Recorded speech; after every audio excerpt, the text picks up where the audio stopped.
Our topic is the new man. And the reason to comment, because nowadays a lot of talking about the new man is happening in Venezuela. And of course the reference is a famous letter of Che Guevara of 1965, addressed to the comrades in Uruguay and to the rest of the world. Now there are many ways of defining the new. But of importance, of significance, is to ask the question, what or who is man?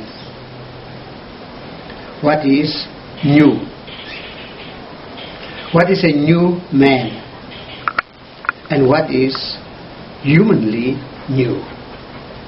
Four things totally different. Now,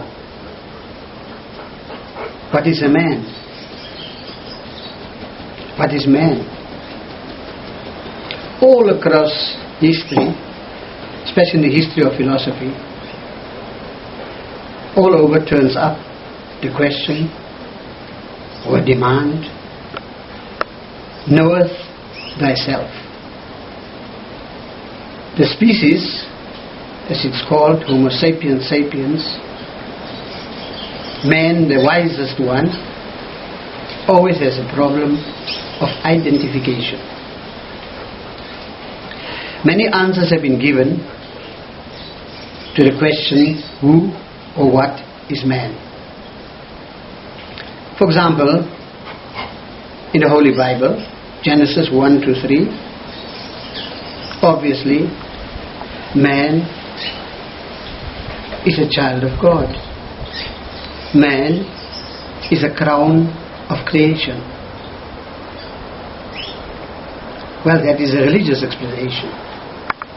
In fact, all Christians, all theologians of liberation in Latin America and elsewhere, if they are staunch believers, including believing in all the dogmas, hundreds of them, that date from the Middle Ages, they have to admit that they are part of the divine plan, part of God, children of God.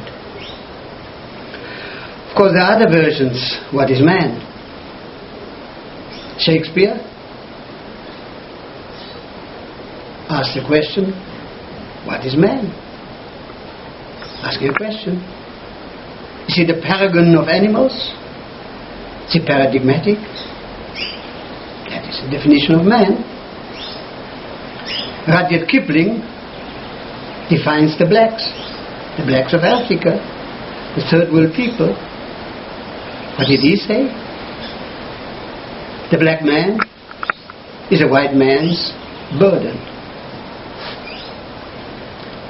And there are more definitions of man, or parts of man. For example, Voltaire and Montesquieu. What do you think about black men or black women? Well, the one says they don't have a soul, and he can't imagine that the Supreme Lord, in all his goodness, could have placed a white soul in a body so black as that of a Negro. The one clearly said that the black man, in fact, he doesn't even think, he's not even a man. He cannot be used or not even abused for the purposes of philosophy. So there we have strange definitions of what is man. Engels, in Dialectics of Nature, gives a beautiful definition of man. The highest blossom of nature. The only thing we have to ask the comrades, Friedrich Engels and Karl Marx, the authors of the Manifesto of the Communist Party, if the inhabitants of the barbarian and the semi-barbarian countries also belong to the species man. You have to ask Rousseau if the inhabitants of the Congo and of Amazonia are also men, or are they savages, or do they even belong to the noble savage?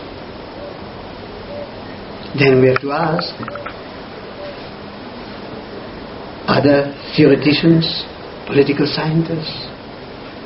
You have to ask Thomas Hobbes if all men belong to the species Homo homini lupus. And we should ask those races, those ones that believe in apartheid, in Zionism, if Mandela, if Barack Obama, Maria Makeba, Petrus Lumumba, all belong to that species, that black species. It was called truculent Kaffirs. They were called black monkeys and baboons. Well, with all this knowledge, with this resume, with this summary, we have an idea what's all about man. The new. What is new? Who determines what is new? Who determines what is a new program in the internet? The latest version of Microsoft? Who determines what is a new shoe? And who is demonstrating her or his new shoes on Sunday and cannot repeat this next Sunday because they are old? And is the opposite of new really old? Why do we need a new man? At the moment is living on this planet an old man? Old man and new man form a contradiction.